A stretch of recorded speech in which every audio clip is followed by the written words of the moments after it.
Time has no meaning here.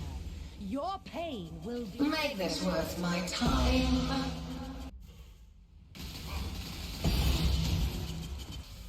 Do not leave me unsatisfied. Grip of the Do not leave me unsatisfied. Shadow, rise and fight. The long-awaited event is finally here. Grip of the infinite. Handle this! Twin terrors. I am the law! Grip such wild, delightful desperation.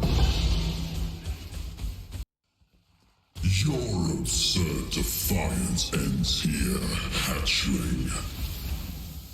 We will win this together.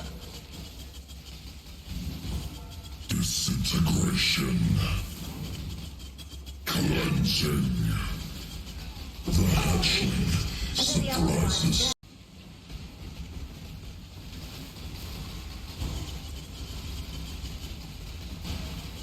I have seen beyond.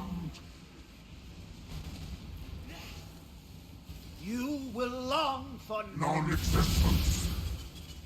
Be silent.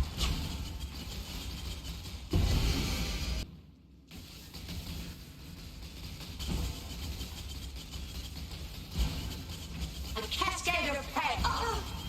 Scurry, scurry. Stand still. Death made real. Why? Scurry, scurry.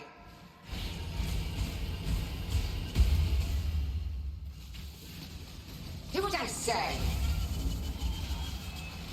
How?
Hello.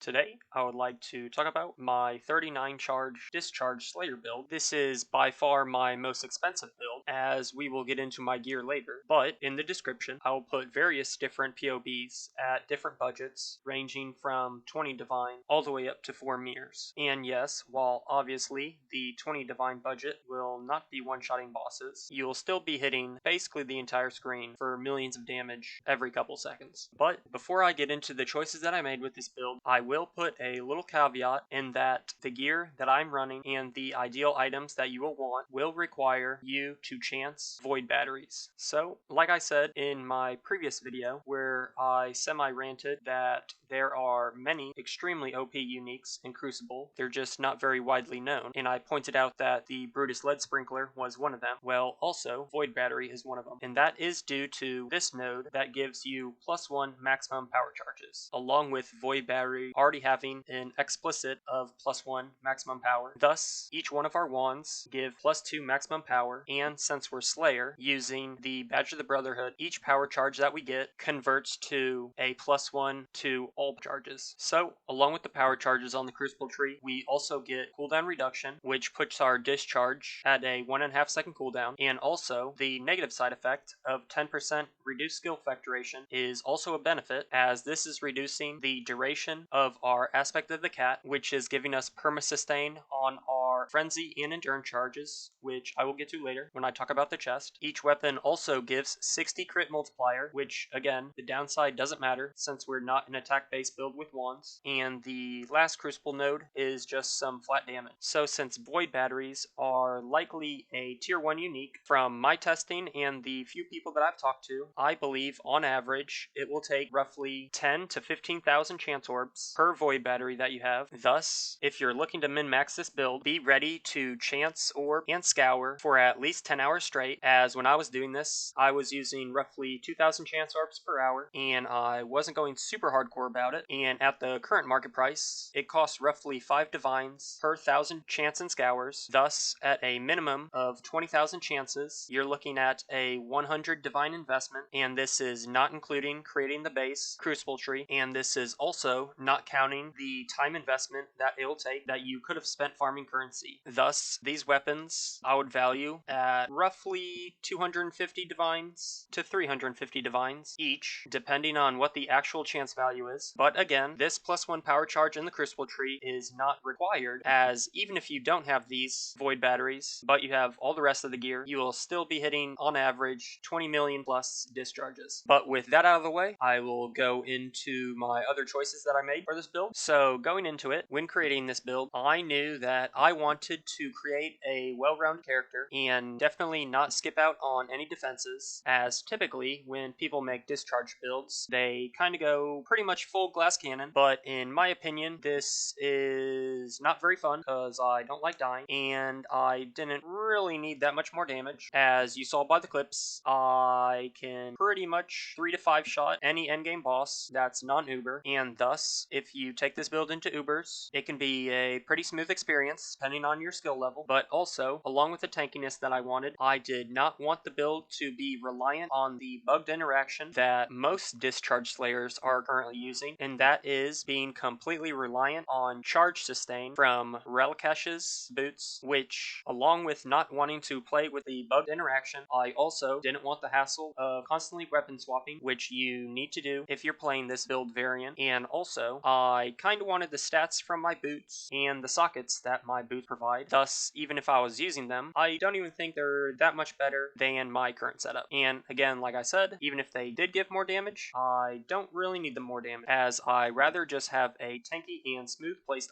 So the gear choices that I made are, I am obviously having dual Void Batteries with perfect Crucible trees. I am having a +1 power charge helmet with Aspect of the Cat on it, along with 5 radius discharge, which scales extremely well since each charge we have gives us percentage AoE that is scaling on top of this +5 radius. And since I have Aspect of the Cat on my helm, I have my Lightning Warp in my helm, as the supports that Lightning Warp get also apply to the Aspect of the Cat, which we want to have a very low duration on, because every single time it cycles, which is roughly 1.7 seconds, we get maximum frenzy and endurance charges, thus allowing us to discharge our full charges every 1.7 second cycle. And also, as you saw by my clips, the linking of Lightning Warp, faster casting, less duration, and Swift Affliction makes me Lightning Warp around the map extremely fast. The next item is Badge of the Brotherhood, and what I was looking for on this was both a +1 curse, because that gives me a decent amount more damage, but also I wanted any of the elemental leech, as this is how I sustain myself through the overleech node I get on Slayer. Now, if you do not have leech on your amulet, you can get it other places, like a large cluster jewel, or if you're on a budget and aren't going the Mageblood route, you can go the Doriani's Invitation Belt that drops from Atsiri. But since this is the high-end budget, I got both of them. But if you're looking to replicate this, I'm pretty sure this was the only one on the market, so it is likely that you might need to get the leech on a large cluster jewel. The next item is the replica's Feral's Fur, and we use this chest because this is how we sustain our frenzy and endurance charges. And since this is the high-end budget, I have a +2 AoE corruption on it. The next item item that I have is a +1 ring, which is being mirrored by the Calandra's Touch. These rings currently go for 90 divine each, so again, if you're on a budget, you cannot purchase this. Just fill out your attributes and resistance requirements, but since this is the more expensive option, this is what I go with. The next item are Surge Binders with the implicit of Elemental Weakness, which is our second curse, which again, we are able to apply because our amulet has the apply additional curse corruption. The next item is Mage Blood, which I typically wouldn't want to use as it's just kind of OP for every single build ever, but since I wanted to make a high-end build, I am using it because it is giving us a ton of defenses. And the last item that I pick up is Inya's Epiphany with some nice, again, double corruption implicits. And the reason I use these is because of the 25% chance that when we gain a power charge, we get maximum power charges, which is extremely strong as we get our power charges mainly on single target from our Storm Brand. And since we can have 2 Storm Brands on a target and Storm Brand hits the target multiple times a second and it has a chance to crit multiple times a second, we pretty much always have full power charges, even though we only have 1.5 seconds to generate all 13 of them. So these boots are extremely strong. And the auras that we run are Determination, Defiance Banner, and Grace. Just the typical 3 auras that are OP when it comes to defenses. And now that we looked at the gear, we will look at the tree. So since we're starting Slayer, there's not a lot of things that you want around the Slayer area because Slayer isn't typically a caster. So we quickly path up to basically power charges. So we go right to pick up Fertile Mind to convert all the decks that we're getting into Intellect, since Void batteries have a high requirement on Intellect. We go up to the reduced skill effect duration tree, which we need for Aspect of the Cat so that the rotation is quicker, so that we gain our Frenzy and Endurance charges faster. We go through Spell Suppression to get maximum spell suppression, and we pick up a very important node, which is Overcharge, which we have a chance to get power charges, frenzy charge, and endurance charges on kill, which also is multiplied by our boots, that every single time we get a power charge, there's a chance that we get the maximum number. Thus, this overcharge cluster basically gives us infinite charges during mapping, which makes this build extremely smooth. And to finish off the right side of the tree, we're basically just picking up life, spell suppression, and the maximum power charge. And going left again, we are picking up life, some more life, some more life. We pick up energized armor, unique jewel to convert a bunch of nodes into very strong percent armor, and we path all the way to Rune Binder so that we can have 2 brands on bosses so that we always have maximum power charges when we discharge every roughly 1.5 seconds. And along with this, I am using a cluster setup, which I alluded to a video that I created a week or so ago saying that cluster jewels are kind of OP,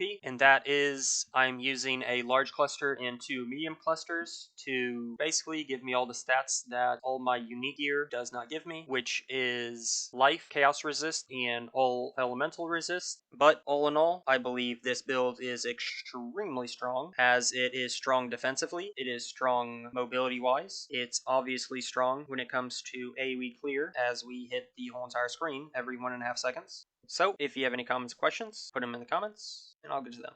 Thanks.